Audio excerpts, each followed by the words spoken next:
Okay, welcome everybody to this CafecISTO International organized by ISTO, the International Social Tourism Organization, in partnership with its Alliance for Training and Research. Today, the theme is Research Insights Handbook of Social Tourism, which was coordinated by Anya Dickman and Scott McCabe.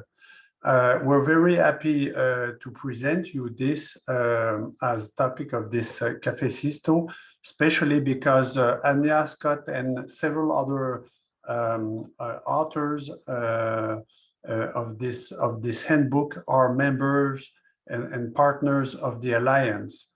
So let me just introduce you briefly, Anya and Scott. I would say that Anya and Scott have been involved with ISTO for many years and since the beginning of our alliance. And I think that this handbook they will present you today is really a concrete sign of their long involvement and interest in social tourism. So Anya is professor at the Université Libre de Bruxelles in Belgium, and right now coordinator of the Alliance for Research at ISTO. Her research and publication integrate, among other aspects of social tourism in Belgium and Europe, with a particular focus on social tourism systems and the benefits of tourism for well-being and social inclusion. Scott is professor of marketing and tourism at Nottingham University Business School. Scott's research is primarily on tourist consumer behavior and tourist decision making. More recently, his work has engaged debate in pro-social and pro-environmental tourist consumption, as well as responsible and ethical consumer behavior. Scott is interested in the qualities of tourist experiences and how experiences are designed and marketed. So I will give the micro to Anya, and I wish you a very interesting CafecISTO. On behalf of ISTO, my name is Charles Bélanger. I'm director here based in Brussels. So have a good webinar, and we will be ready also for exchange and question. Anya, please. Thank you, Charles, but I will directly pass on to Scott because he will open it and then I will follow. Thanks, Charles. Thanks, Anya. Yeah, we agreed that I would say a few words first and then pass over to Anya. So also to note, Charles, that I'm also a part-time professor at the University of Eastern Finland, where I work with Raja Kompula, who's here on the platform today, and we supervise Eli Vento, who's going to talk about her contribution to the handbook. But for now, the point of my opening speech really is to talk about why social tourism is really important now.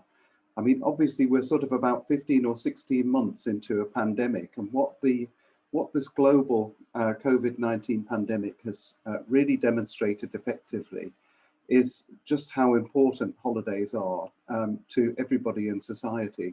The moment that we're not able to participate in tourism opportunities and activities, it shows us how it makes us live the lives of those people who we're actively trying to represent, those people who are disadvantaged, are not able to take a holiday under normal circumstances due to their disadvantaged social status.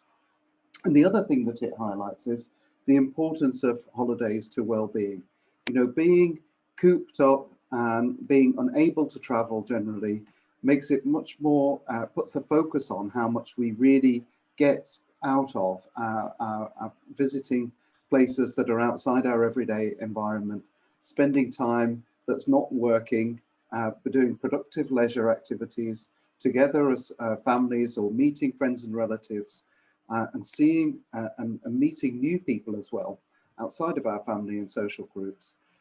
Just shows you how important those activities are to people's everyday well-being and mental and physical health, because the physical activities as well are as important as the social activities. And what the pandemic has really amplified is these unequal social relationships that happen in societies. So even in countries, rich countries in Western Europe, like the UK, for example, there's very, very great disparities and social inequalities. So a high number of people that are living below the poverty line. And also we can see that different types of social movements that have affected societies across the world in recent years, thinking about the rights of people with disabilities, the Me Too movement and Black Lives Matter, and also the rights of people with LGBTQI backgrounds and characteristics as well. And it's really sort of shown how there are very great differences in the levels of opportunities available to people who are disadvantaged through whatever types of circumstances that they've got. And these social inequalities have been exacerbated through the pandemic. And we understand that because people who are poorer have become more poor, their jobs have become more precarious and so on.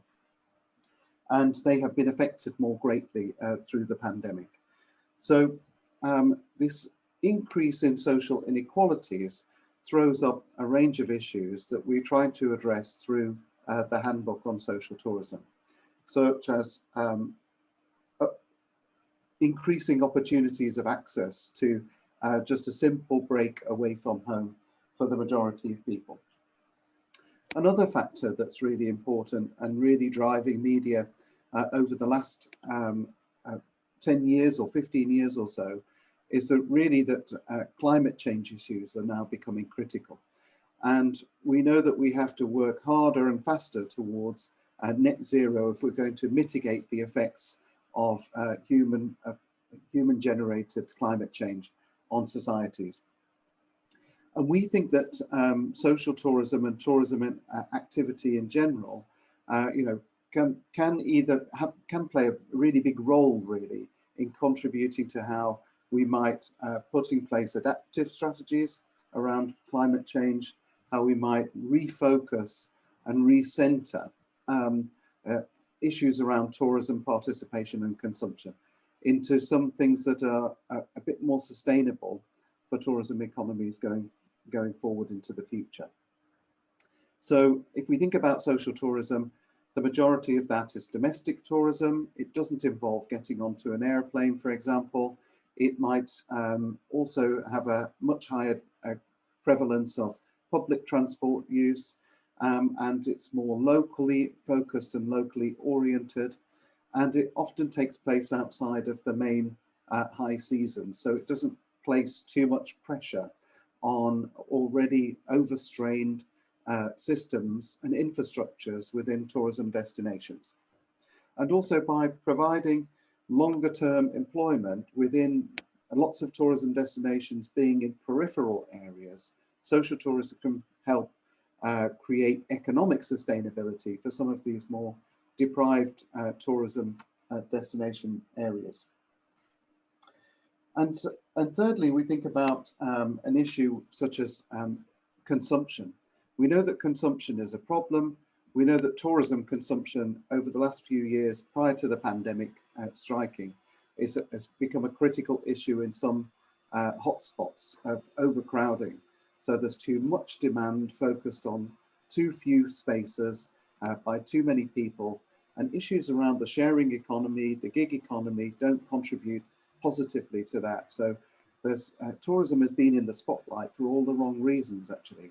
And we think, and we create this argument, partly through the handbook, that actually social tourism is a much more responsible form of tourism consumption and can help address some of those problems of overconsumption. But also social tourism can utilize some of the technologies more effectively, I think, that are available in the mainstream tourism economy to create better platforms and systems to be able to innovate social tourism within different countries and contexts and in different ways.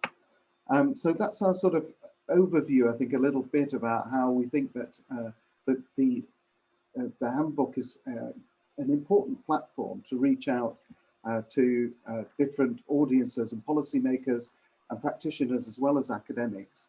And Anya, I'm going to pass over to Anya now, who's going to give you a little bit of a flavour of the issues that we cover in the handbook.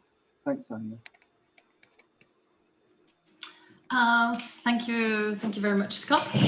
So hello everybody, and I'm really pleased to see you, even if I don't see you because you're on Facebook. And well, we're really happy and grateful for the opportunity to present our book, because it has been done with a lot of researchers from the Alliance, and it was a real journey. And so I want also to benefit of this opportunity to thank the participant here and also the other contributors for their great input, their patience, because it always takes a long time to actually, from the planning throughout all the process. I think it took us 2 years, but the result was, at least in our view, worth it. And yeah, and also we are really pleased that some of our colleagues accepted our invitation to present their chapters today. So that will be once I've finished. Well, thanks also, Scott. I also use this opportunity to thank you for this collaboration again, because it was a really nice experience and probably wouldn't have done it if it was not in this team dynamic we had. So that's really nice. Thanks. And yeah, and also for highlighting now these challenges that tourism is confronted with. So I'd like to tell you a little bit more about the book and why we believe it's a real contribution, not only to research, but also for the social tourism sector and policymakers. First of all, you know that social tourism exists all over the world in very diverse social, cultural, economic, political contexts, and it comes in a myriad of forms, systems, programs targeting a huge variety of beneficiary groups. And currently there are not so many, or probably can say hardly any, publications on social tourism that are trying to bring all of this together. The only well, there have been some special issues, and I think the ISTO book we published for the 50 years of ISTO was the first attempt to bring different researchers together in that perspective to cover a broader spectrum than just Europe. So with this extreme diffusion of social tourism, it's also hard to know what is relevant and what is not. So one of the drivers of the book was to collect and share this knowledge and best practices from a number of countries where we know social tourism was a well-researched topic, and bring them together in this book. So it's a sort of interplay between theory and practice. You'll see, if you check out the book, there are a lot of contributions from the Americas. So Marcelo will present later his chapter. He worked with Erica. There are contributions from Canada, Mexico, China, Finland, New Zealand, France, the UK, Israel, etc., etc. I'm not quoting all the countries, just to show you that we really try to cover a wide range. Now, probably there is some people who say, oh, yeah, there were some countries missing. Of course there are. It's not an exhaustive book. We don't have the pretension that it is. And then also in some countries where they do have social tourism, they have probably less or not really researchers looking into social tourism. Anyway, so some of the papers are more focused on beneficiaries, such as families, people with disabilities. We have about seniors, unemployed. Martin and Costas will present their chapters also later related to these two target groups. Other chapter look into the systems and programs of social tourism and policies, or more specific topics such as well-being and mental health and nature. And there are probably more examples. But all this can be really interesting for practitioners, because it can give them some ideas what is happening in other countries, what is happening, maybe try to implement them in their country, these sort of things. So we really wanted also to be innovative and inspirational, for probably get some new ideas. Another interesting aspect is also for the practitioners, we believe, the different methodologies we propose to, or the book proposes to better explore and understand the experiences and needs of holidaymakers. There's, for example, the project on large-scale listening in Flanders by Lynn Minard, many of you know, and the chapter by Victoria Eichen on understanding the accessibility of people with mobility issues. Of course, I cannot name now all the 24 chapters we do have, but just to give you some ideas how diversified the book is. And of course, we have now, and I'm really grateful again, I say this, for authors and even their co-authors here with us, who will now present their chapters, the contents of their chapters and the implications for you as a practitioner. So we have Marcelo Vilela de Almeida, who is professor at the University of Sao Paulo, so from Brazil. We have Konstantinos Kakoudakis, who is a lecturer of the University Lancashire in Cyprus. We have Martin Vincent, who is teaching assistant and PhD student at the University of Brussels, and he's finishing his PhD about social tourism, on social tourism. And then we have Ellie Venter, who I understood is also writing her PhD on social tourism, who wrote her chapter together with Raya Kompula, and both of them are from the University of Eastern Finland. So I directly pass the floor on to Marcelo. Thank you. Good afternoon. First, I would like to thank Anya and Scott for the invitation to write the chapter and for this meeting, and to thank ISTO for the opportunity to present our text, written by Erika Schenkel from Argentina and me. As I'm not fluent in English, I will read some excerpts of our chapter in order to present the main ideas and conclusions about the theme. And in Latin America, during the last quarter of the 20th century, the force of development perpetuated the historical socio-economic gap, primarily based on racial and ethnic origins, gender and social class, and maintaining the asymmetry between access to basic rights and the standard of living. The majority of social sectors in the region currently experience precarious and informal labor structures, low living wages, and difficult access to the most basic needs.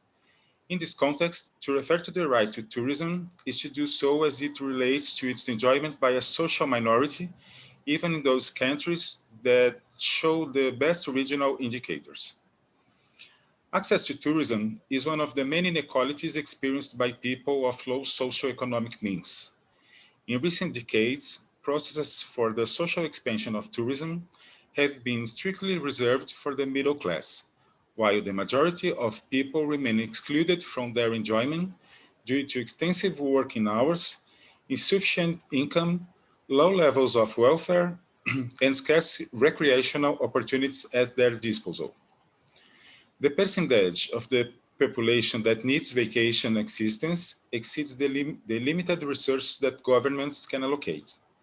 Certainly, there are more basic social needs that take precedence, such as housing, education, healthcare, food security, clothing, etc. Without suggesting a complete structural solution to the problem of inequality in the access to leisure activities, mainly because in the current state of affairs, it's impossible to provide for the masses in need of basic assistance, social tourism initiatives may present a partial resolution to this problem, which constitute a social expansion of tourism in low-income sectors and thus equitable social access to it. This critical socio-economic variable which makes Latin America the most unequal region in the world, inevitably condemns its population to be mere providers of tourist opportunities for the international market, rather than being able to actively participate in its enjoyment. As the income conditions worsen, access to employment and education for the family becomes a precarious undertaking, diminishing the possibility of making the right to vacation effective. In this context, leisure time, as an indicator of leisure to satisfy the needs for rest, fun, and personal development, instead becomes passive time. At this point, we must remember that, in addition to being a pioneer in the ratifications of International Labour Organization Convention 52 on paid vacations, Latin America occupied a leading position in these first declarations when Mexico and Brazil became the first countries worldwide to ratify the agreement in 1938, with Argentina 7 years later being the seventh nation to validate it. The normative framework presented in the text, linked to free time and leisure, generated the material conditions for the institutionalization of leisure activities as a universal right in most Latin American countries, stemming either from national constitutions or different laws relating to tourism. In our chapter, we analyzed the main social tourism initiatives that are being developed in the region. The cases of Brazil and Colombia can be distinguished, whereby private actors have managed to play a central role in leading social tourism systems, and continue to do so today, through the initiatives of the Social Service of Commerce, SESC, in Brazil, and the FENALCO Family Compensation Fund, CONFENALCO, which operates tourist facilities in Colombia. In regards to government actions, we can mention the case of Argentina, which in 1945 pioneered public policies of social tourism along with the origins of social tourism policy in most European states. Since then, however, there has been a clear instability in social tourism and its implementation in government agendas, registering periods of implementation and cancellation, which correspond to frequent economic crises as well as to the intense dynamism that public policies in the region face, resulting from change in governments and policy. Some actions, beyond their limitations, were an attempt by different actors to instigate greater inclusion of vulnerable groups into the tourism sector. This is the case of some programs in Argentina, Brazil, Mexico, and Ecuador. In all this case, the respective governments of each country have decided to cancel them, interrupting the allocation of benefits since 2016. To contrast, we analyzed programs that have remained active with a minimum validity of 10 years and are currently being implemented. For example, the Programa Unidades Turísticas in Argentina, or the Vacaciones de Tercera Edad, Gira de Estudio, and Turismo Familiar in Chile, also the Sistema Nacional de Turismo Social in Uruguay, and the Programa de Turismo Social in Venezuela, the latter with a significant drop in the allocation of benefits in recent years, associated with the political turmoil in that country. In all these cases, there is a specific conception of social tourism aimed at guaranteeing access to tourism and recreation to marginalized sectors by way of government subsidies. While the Argentina program is centralized and operated in state resorts, in Chile, Uruguay, and Venezuela, the programs are linked to private hotels in different national destinations. Regional policies are mainly centralizing commercial lodgings to be offered preferably in the low season, with the consequence of reducing the high demand of tourism that Latin American destinations usually experience during peak seasons. In this respect, social tourism becomes an important alternative for promoting economic sustainability based on the growth of national tourist consumption. It makes it possible to offset the increasing fixed costs that the tourism industry is burdened with throughout the year. It is in this framework that social tourism is presented as a valuable instrument for equality, as it may in the future include potential travelers who are still excluded at this time. At the same time, there is concern about the constant political instability in the region, with a greater or lesser level of impact on public tourism policies, and in particular, social tourism, due to political crises some countries in the region go through, which include the rise of right-wing governments. This situation requires a broad regional debate that includes the different governmental, private, and social sectors that make up the complex universe of social tourism.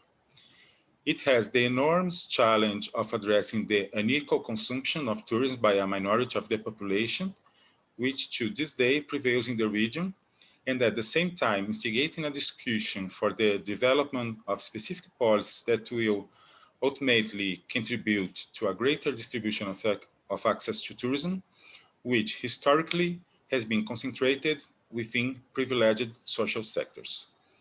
Thank you for your attention.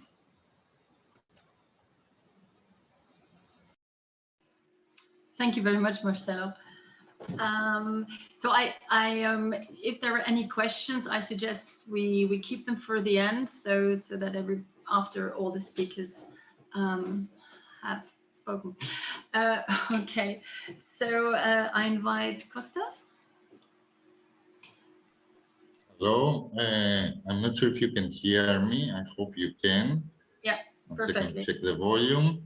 I would like also to thank you and Scott for inviting me to participate in your book, for the invitation today, and also to thank you in general, because you have given me another opportunities to work with you, and you have helped me in general and even without me asking anything. So you have done it many times, both of you. So thank you for all this.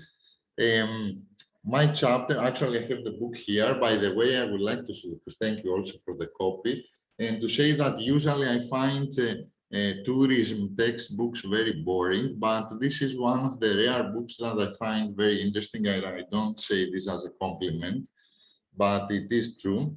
Perhaps it has to do because I'm interested in social tourism, but I think it's beyond that. So it is a very interesting book. I will briefly present chapter 16, my chapter. It has the title Counterbalancing the Effects of Unemployment Through Social Tourism. And actually, as Scott and you mentioned in the beginning, okay, social tourism is a concept that nowadays is more current than ever before, for all these reasons that you have explained. And somewhere there lies the idea of this chapter.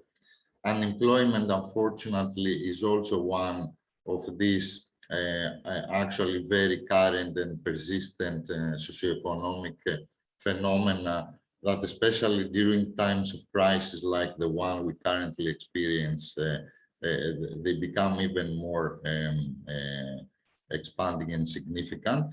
So actually, this chapter is trying to mix these two concepts, social tourism and unemployment. From a first glance, they look completely relevant. I will try in a few minutes just to explain the basic idea. Actually, the chapter builds an argument on the potential of social tourism to counterbalance the negative effects of unemployment, some of the negative effects of unemployment specifically.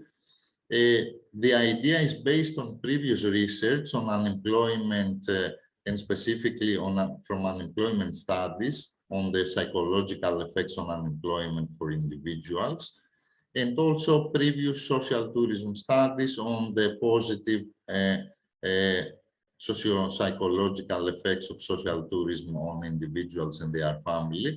So it brings these completely different disciplines together and is trying to do what? To identify actually some ways through which social tourism can give some responses to some of the major consequences of unemployment.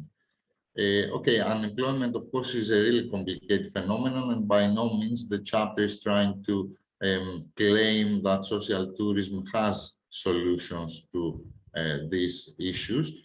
The chapter actually focuses on some specific consequences of unemployment, in which social tourism can partly have some responses to offer. For example, in relation to individual and family effects of unemployment, we have financial hardship and poor living conditions. Actually, due to unemployment, we all know that we have a drop or loss of income of people. So from there, people and families experience financial hardship, poor living conditions. Poverty is there. There is always the higher danger of poverty. And all this together, actually, they result in multiple negative psychological effects. For example, increased stress levels, depression, depressive symptoms, even types of violent behavior, either domestic or antisocial behavior.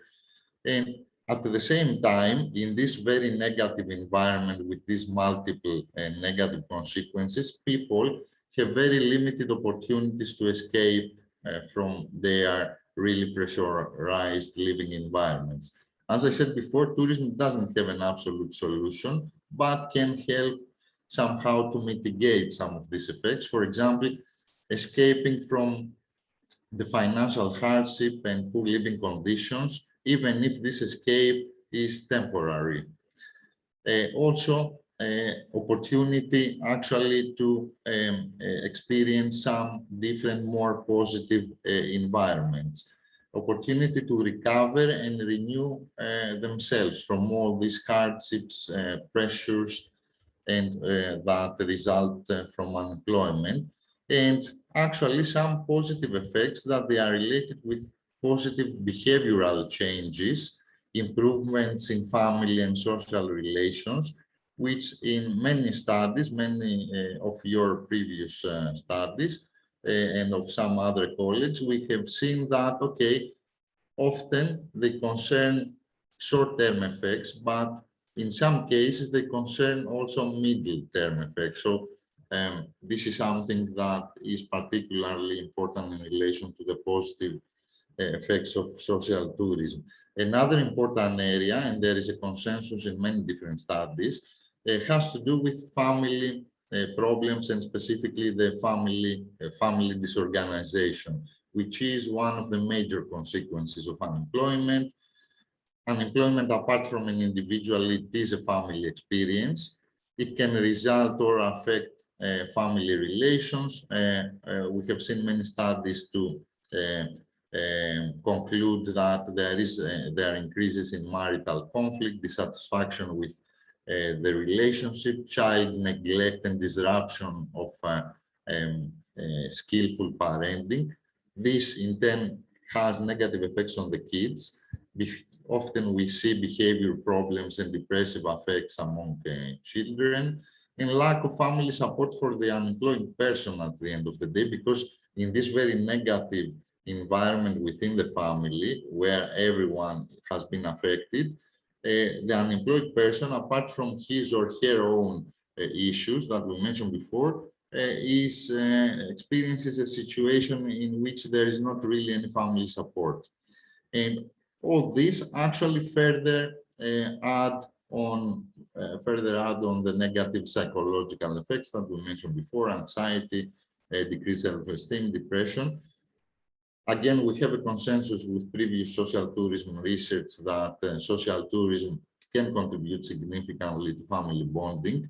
People, they spend quality family time together.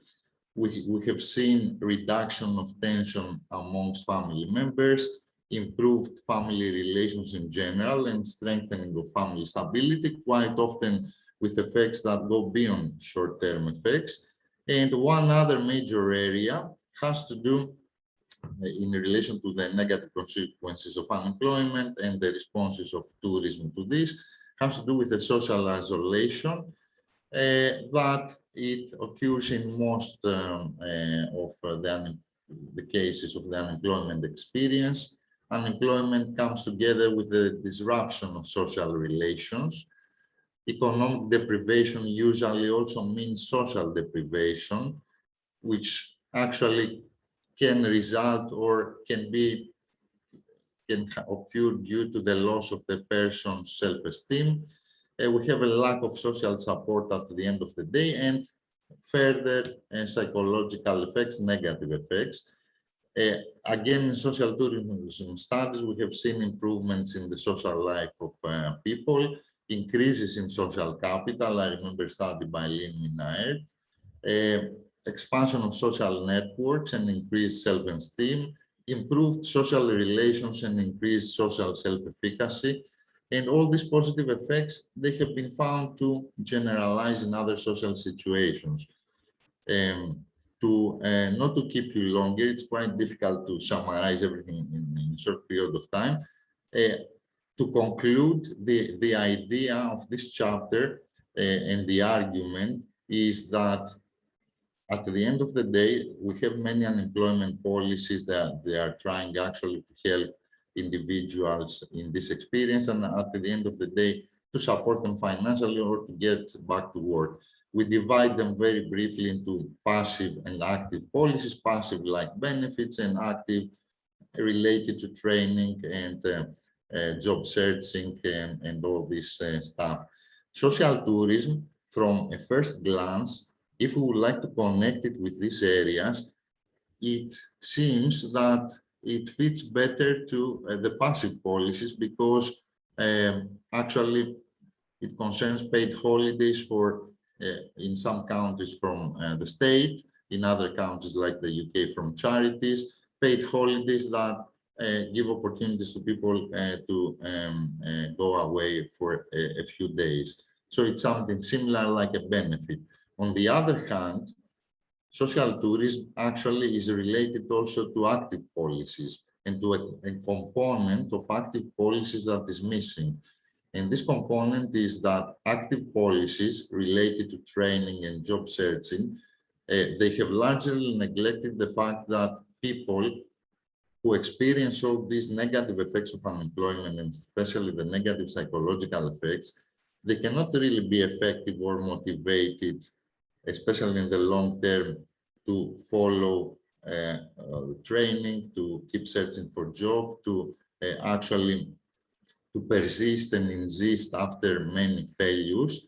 And something that is an area where a gap that social tourism can contribute is to be used together with existing active policies in order to boost the psychological health of individuals and in order to help them to be more ready and in a better psychological and mental state to then follow unemployment training, job searching, and to get back to employment.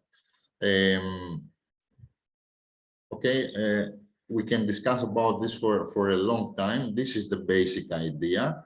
Again, by no means we claim that social tourism has a single solution, but definitely it can contribute from this point of view. One last thing, just one more minute, is that from another side that has been discussed in many previous studies, also social tourism can contribute to unemployment through the generation of new jobs and the extension of the tourism season. Actually, in the current pandemic period, we've seen that the first response of many countries like Italy, Greece, Cyprus, and many others was to focus on domestic tourism, and social tourism is an important part of domestic tourism. So also from the labor side and the supply side of the labor market can also contribute. That's all from me. Thank you very much again. I hope I didn't take more of your time. Thank you. Thanks a lot, Kostas. Very kind of you to give us this insight. Now, Martin.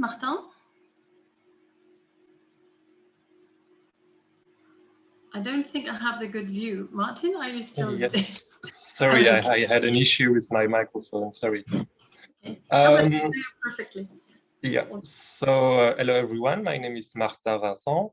I have prepared a short PowerPoint. I'm not sure if that's possible to to open it and that everyone on the chat can see it. I will try that.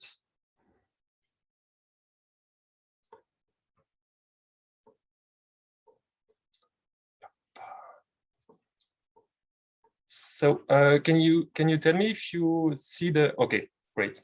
So so thank you for the invitation. What I'm going to present you is some ideas and issues coming from the chapter of the handbook. So maybe just a few words about what I'm doing. So I'm a PhD candidate, and my thesis work deals with the evolution of tourist practices in the context of aging. So I try to better identify and understand factors of changes.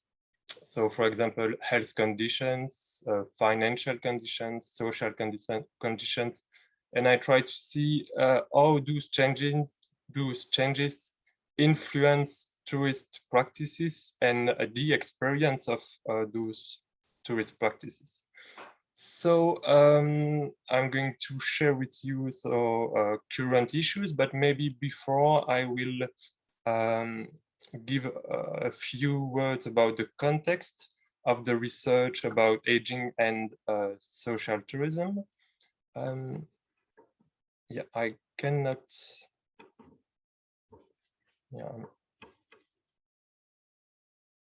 Yeah, here we go. So about the context, just two elements. The first, the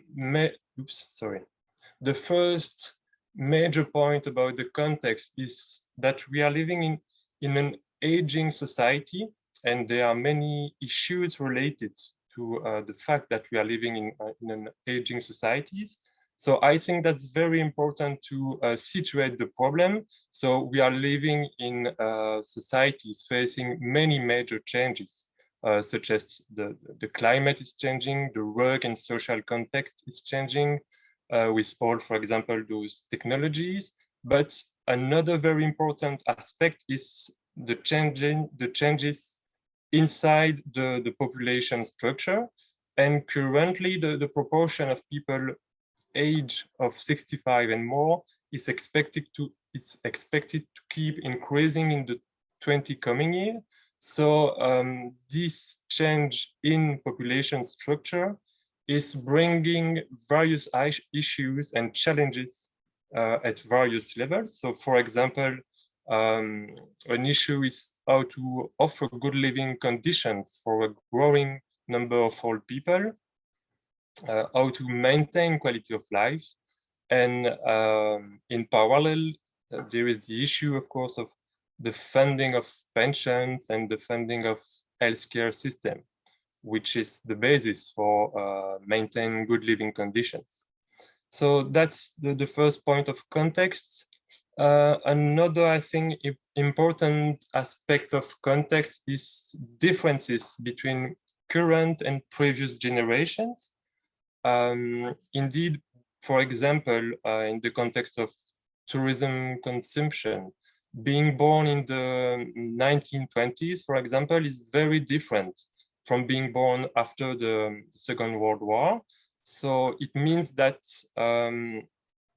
current generation of old people have during the whole life experienced tourist practices. They have been used to go on holidays during the whole life.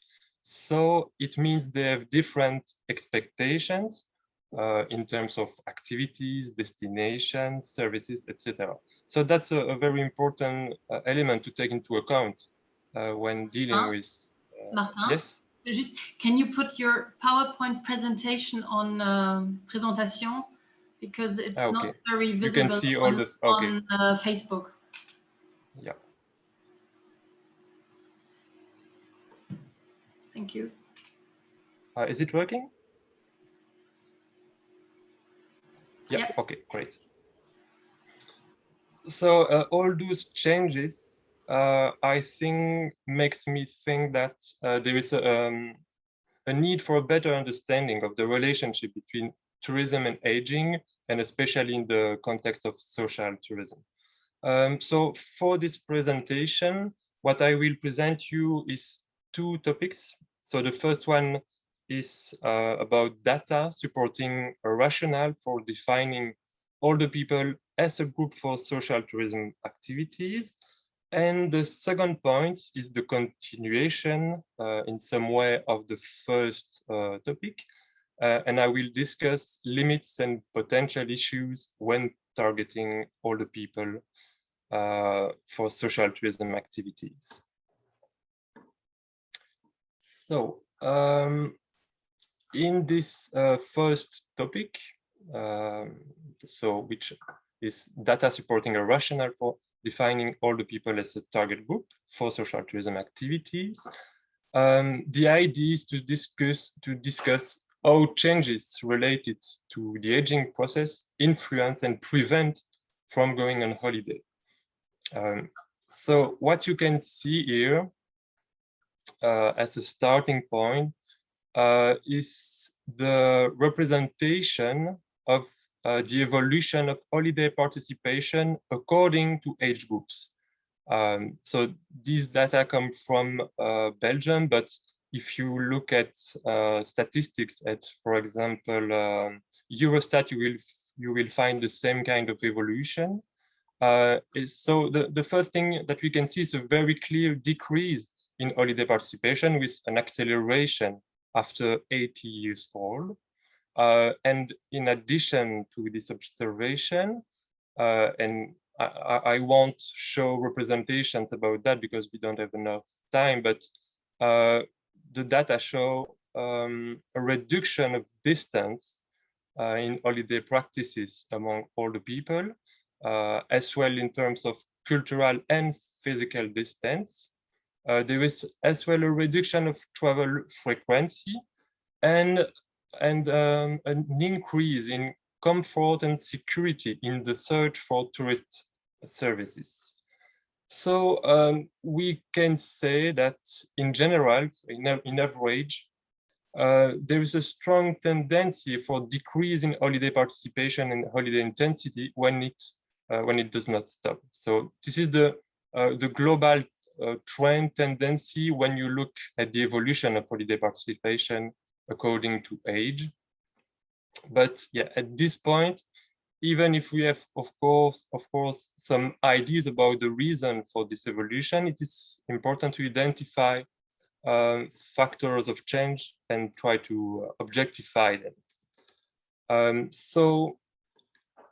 For example, to give an in-depth idea of the reasons for an absence of holiday participation, you can see on this representation that there is a shift in the reason for an absence of holiday participation, with the health reasons becoming the first reason for not going on holiday.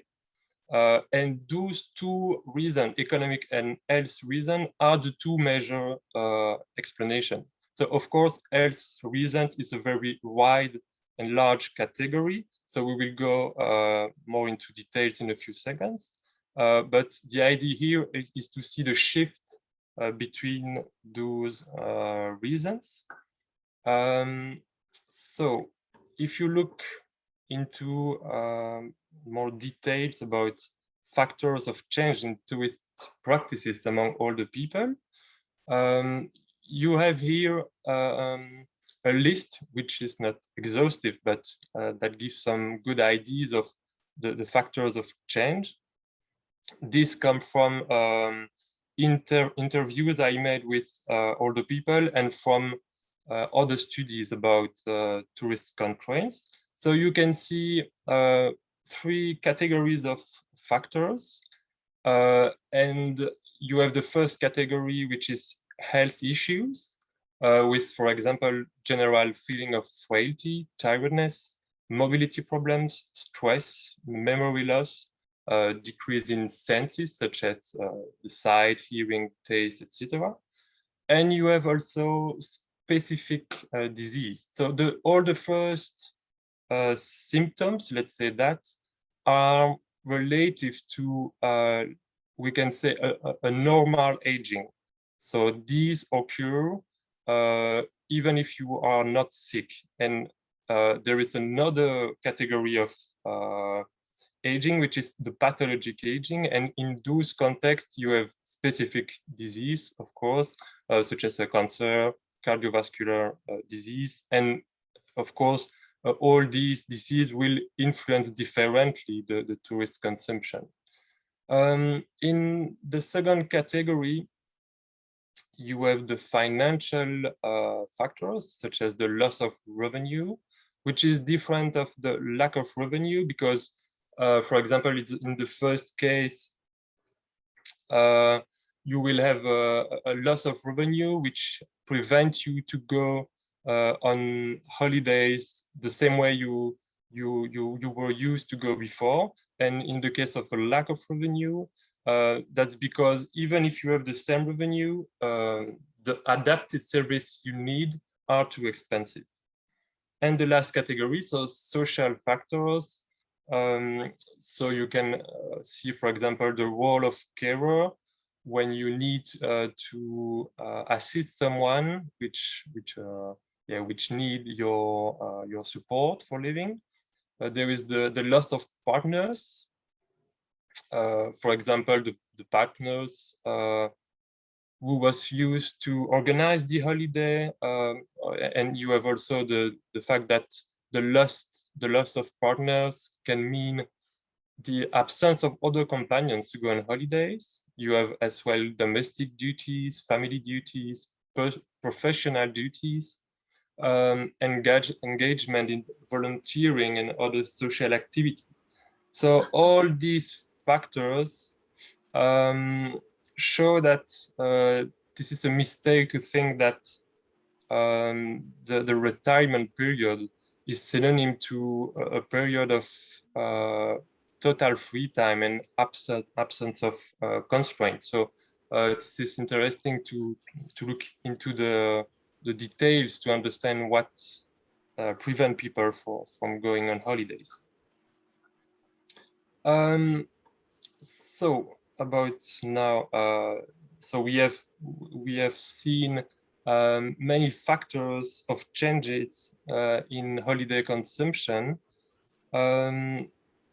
Now we can discuss other aspects of the issue. So even if you have an idea of the factors of changes, I think they are interesting thing to take into consideration when you target elderly for going on holidays. So the first thing I think it's important to remind is that chronological age alone is a very limited indicator about changes in tourism consumption. What I mean here is that, of course, if you have the age of someone, you will have ideas and clues to guess if this person has potential specific age problems. But with only age as an indicator, it does not predict anything alone. You will need better predictors with health conditions, living conditions, to understand globally what the person is living and what may potentially prevent him or her to go on a holiday. So what it means, yes? Excuse me, sorry, but you have to conclude really, because we... Yeah, okay, sorry. Have to conclude.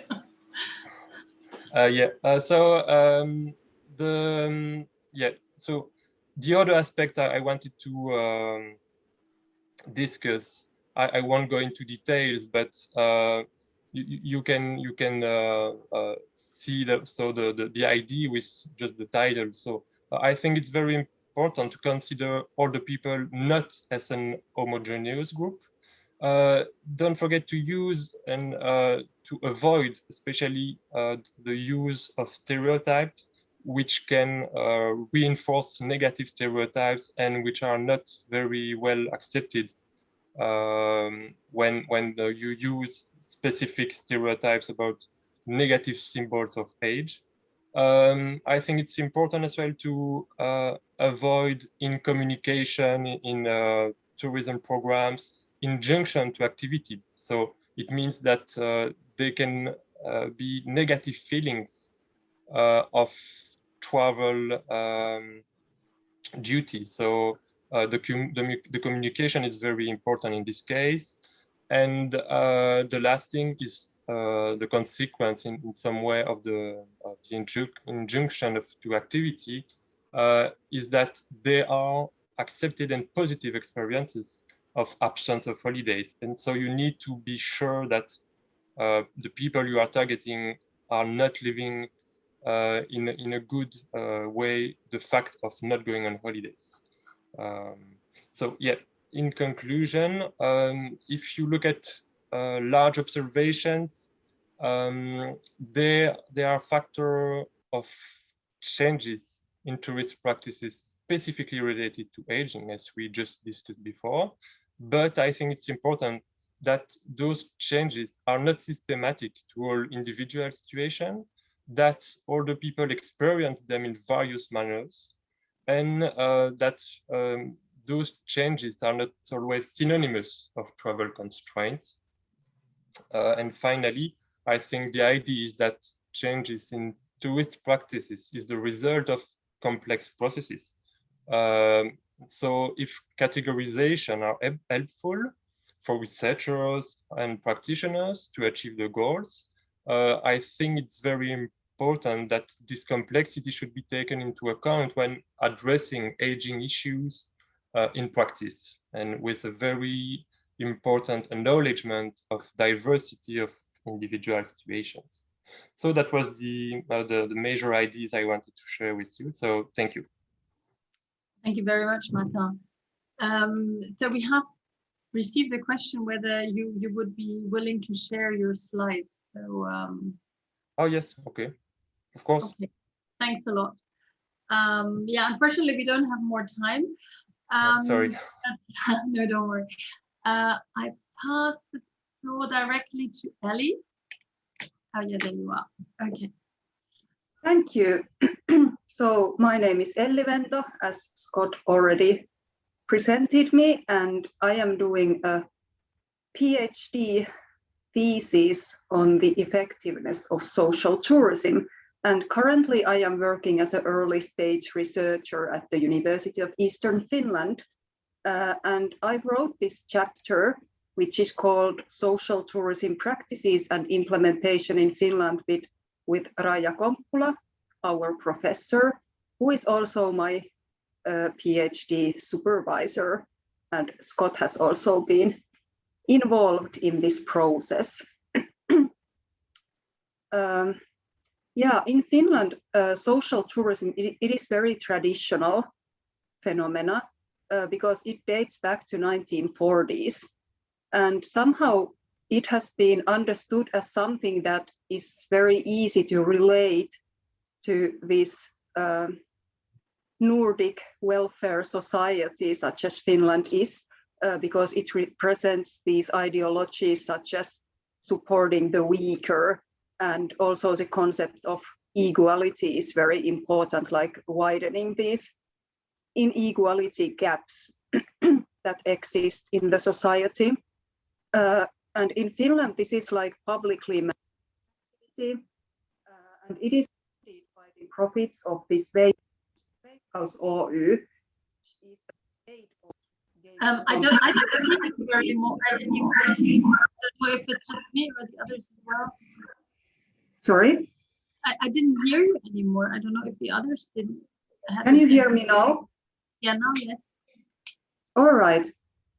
So yeah, in Finland, this social tourism is publicly managed, and it is funded by the profits of this Veikkaus Oy, which is a state-owned gaming company, and it has like a government monopoly in Finland in offering these gaming services. And we have this tradition that the profits of this harmful gaming activity, they are targeted at several good purposes, such as science, culture, arts, sports, and also social and welfare organizations. which includes social tourism. And the funding targeted at social tourism and also to these other social and welfare organizations is managed by the Funding Center for Social Welfare and Health Organizations, which is STEA, is the shorter name for this organization. And in Finland, social holidays, they are organized by 5 holiday associations via which people can apply for a social holiday.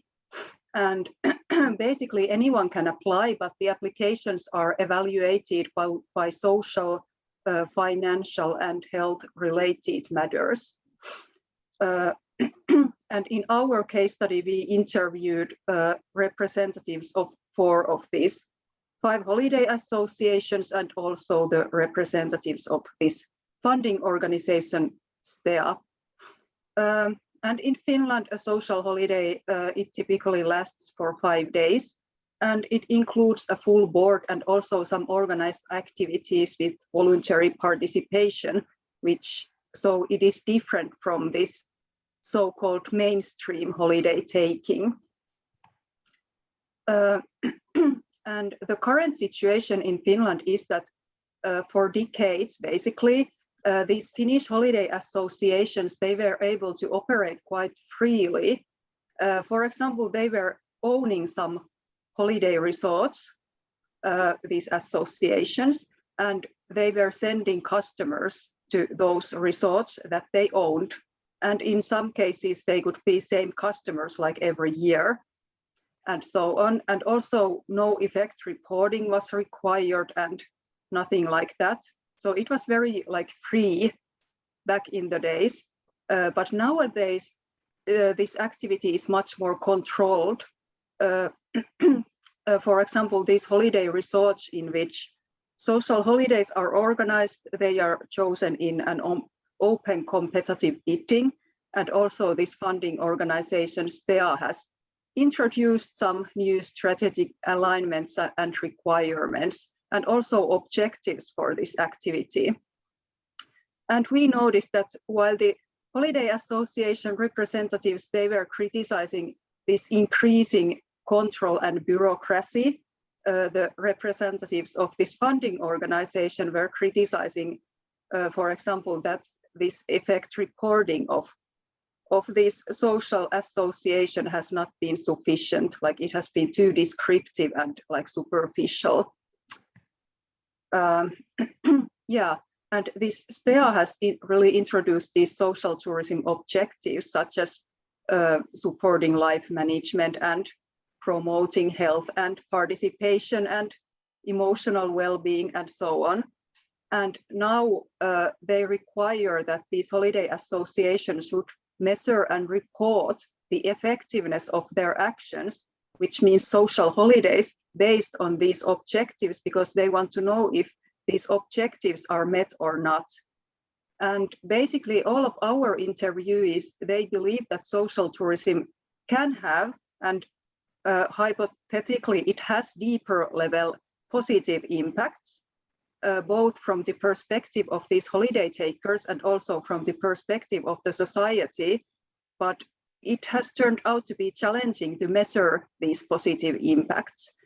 And the representatives of this STEA quite directly said that if these deeper level impacts, which are an important aim of social tourism, are not reported, it may mean that they do not exist, and in that case, the resources could be transferred from social tourism to some other target areas. And currently also decreasing Veikkaus funding, which comes from this gaming activity, it is also a very urgent issue because this COVID-19 situation has decreased the funding and the profits.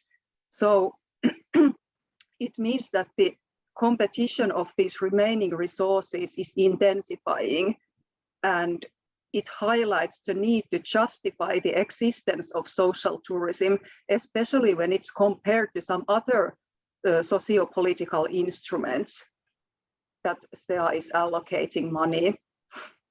And also STEA aims to like decrease the accumulation of these services and involve more individuals into activities that promote health and well-being. For example, nowadays they have alignment that these first-time applicants who have not been on a social holiday before, they are highly prioritized in this application process. And also some resources have been transferred from illness-related target groups, which are very traditional target groups of Finnish social tourism, to other groups such as a family with children. Because in Finland, people suffering from, for example, certain illnesses, they can apply for rehabilitation services and many other support forms. So that is also related to this aim to involve a bigger number of individuals into these activities and services. And now, since the numbers of new people applying for a social holiday should be increased, these new alignments, they are forcing the holiday associations to work to increase the knowledge of social tourism among the general public. Because although this activity has long traditions in Finland, it is relatively weakly known. For example, I didn't know anything about social tourism before I started working in this research project.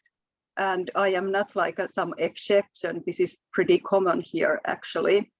And also catching the most disadvantaged populations has been recognized as being an issue because currently they are not applying for a social holiday, those most, for example, isolated individual.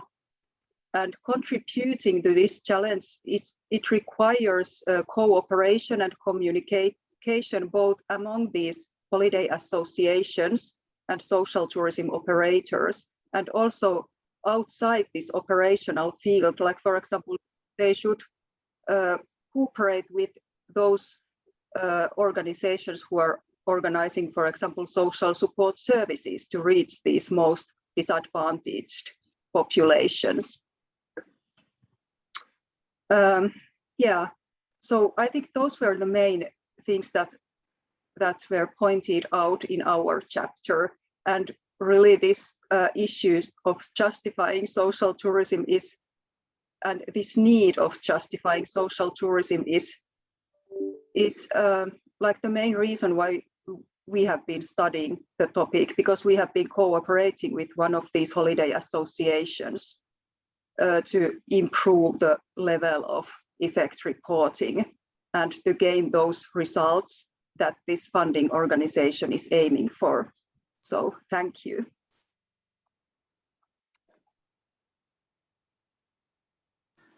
Thank you very much. This was also very interesting presentation, and yeah, I'm really happy that you gave all of the four of you gave this insight in your chapters. That's really brilliant. Thank you so much. And well, again, thank you for your contribution. We have one question from a Facebook participant, and Scott has already read the question and he can answer the question. I've answered the question on Facebook. I know, but you haven't answered it live. Yeah, well, I think that Ellie's presentation there, particularly in what she said at the end, but also the other presenters alluded to that as well. You know, I don't think that the book on its own will make a difference to you know, in terms of influencing policy directly about investment. And I know that the question, I just can't see it at the moment. It's here, isn't it? You know, there's the greater obstacle to a greater social. One obstacle is the lack of opportunities available for people to access, even for a day trip or longer. And will the handbook help lobby local and national bodies to provide more leisure spaces and more sport opportunities?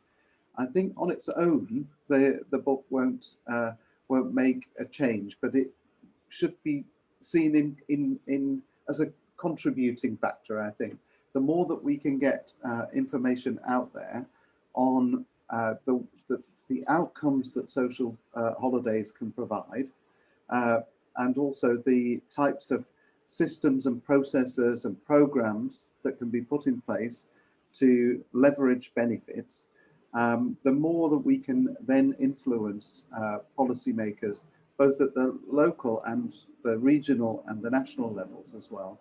And I think it has to happen across all of those different spaces. So I think that local organizations, it's important for them because they're the ones that are working on the ground to provide and deliver the spaces and the opportunities, whether that's for disadvantaged school children to have trips out from school to local amenity areas, but also that's in relation to creating a greater sense of amenity value and amenity attraction within local regions as part, and integrating that as part of the wider visitor economy within regions, and scaling that up and making that opportunity available at both the regional and the national level, and also sort of connecting up the local, the regional and the national in relation to policy. That should help, because obviously you need, national level funding to be devolved down to regions and localities to be able to create some of these spaces, but also the funding streams and mechanisms to enable people to access and participate in programs as well. So I don't think that the handbook on its own, but in combination with other policy opportunities that are created by ISTO and other organizations regionally and nationally. And that's part of what we're trying to do, I think, Anya, isn't it? Is sort of like bring lots of cases together, create the arguments, put the research out there, and that using combination with policymakers and practitioners to try and influence change. Yeah, I can only agree what you just said. The book is a contribution, it's a stone with something we're trying to build up, and that gives you can find arguments in there, you can find justifications and these sort of things, yes, but and again there are examples. I think the other part of that question is that often people who are educated, affluent, have the resources to be able to access opportunities. They're the ones that are actually benefiting from investment in different infrastructure.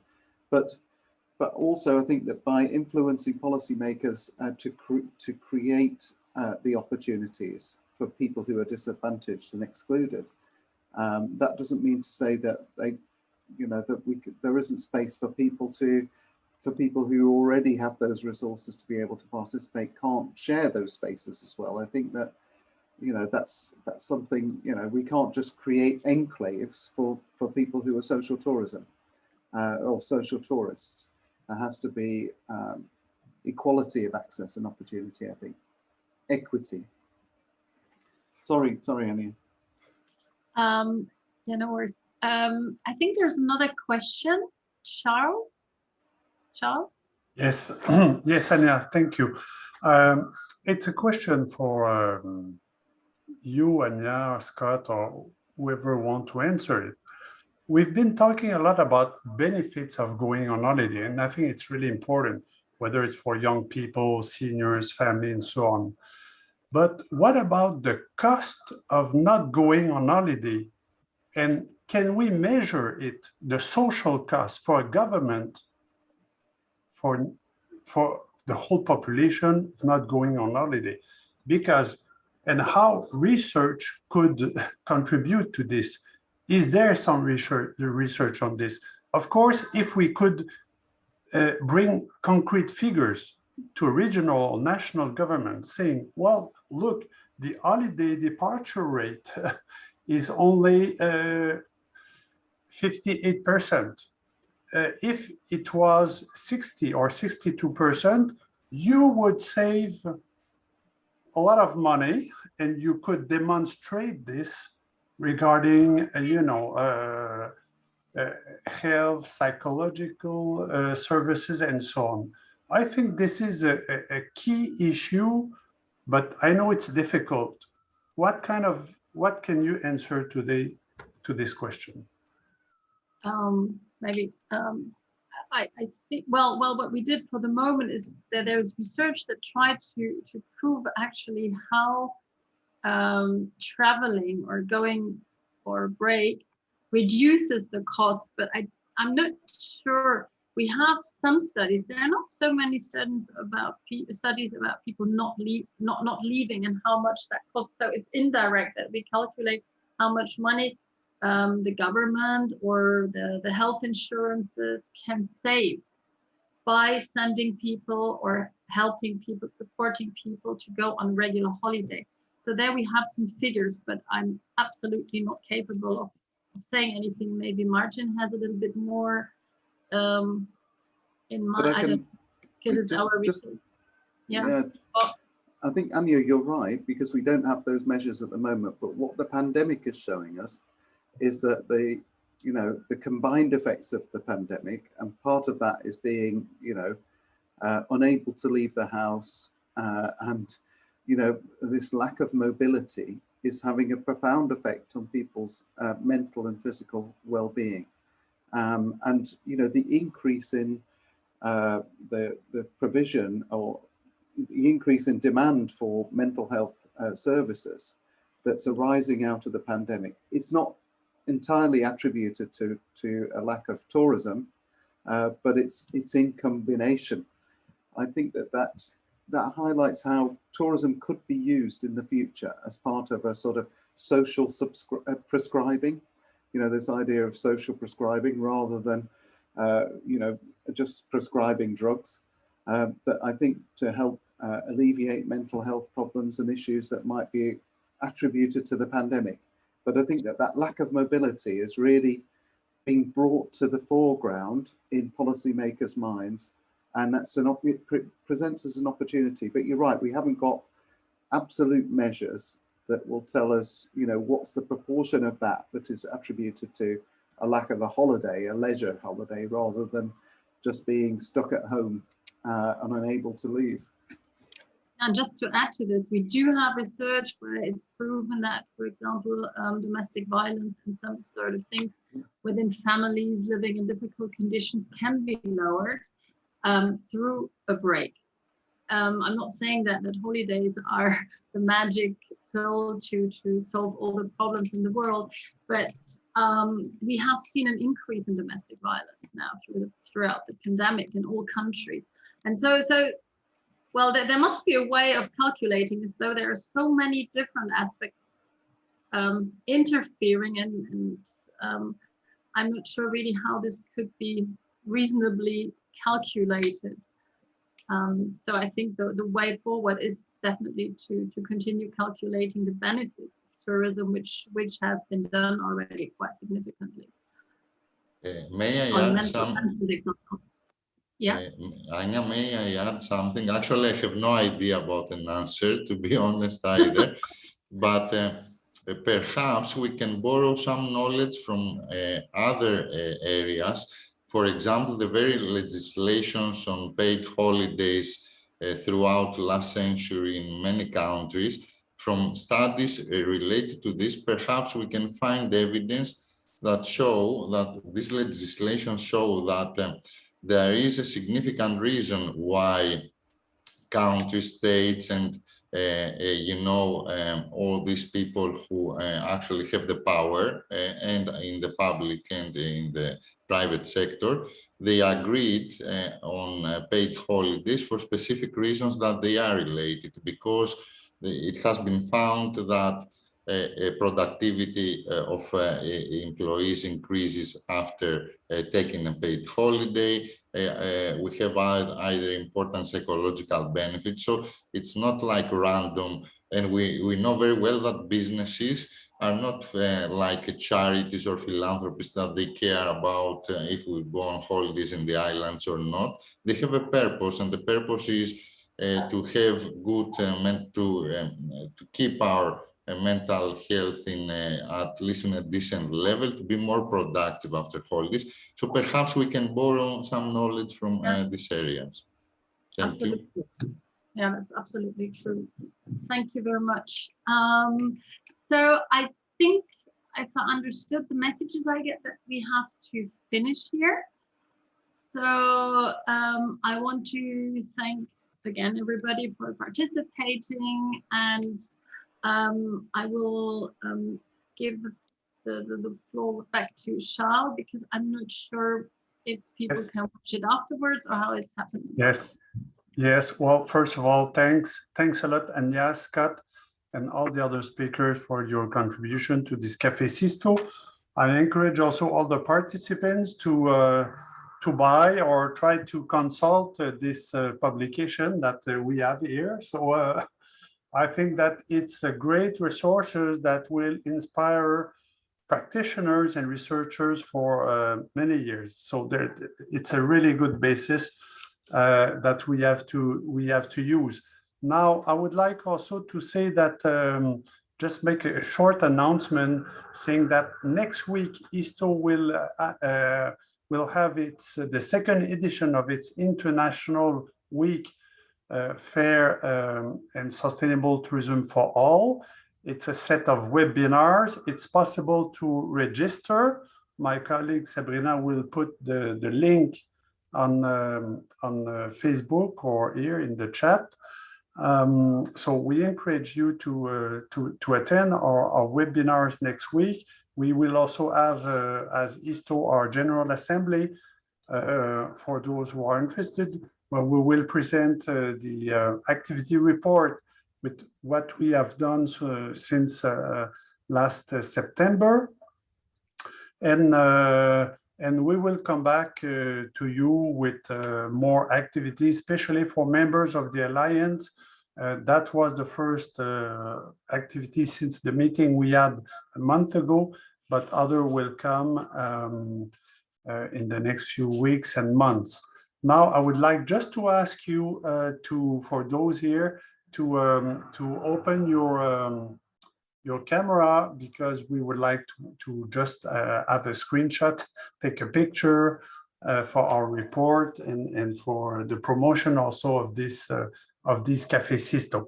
So thanks a lot again, everyone, and let's keep in touch, and as everybody says, stay safe, and hopefully we will be able to meet each other physically very soon. Bye-bye. Thank you too. Thank you very much. Thank you all. Thank Bye. you. Thank you. So keep Bye. your camera for a picture, please. Okay.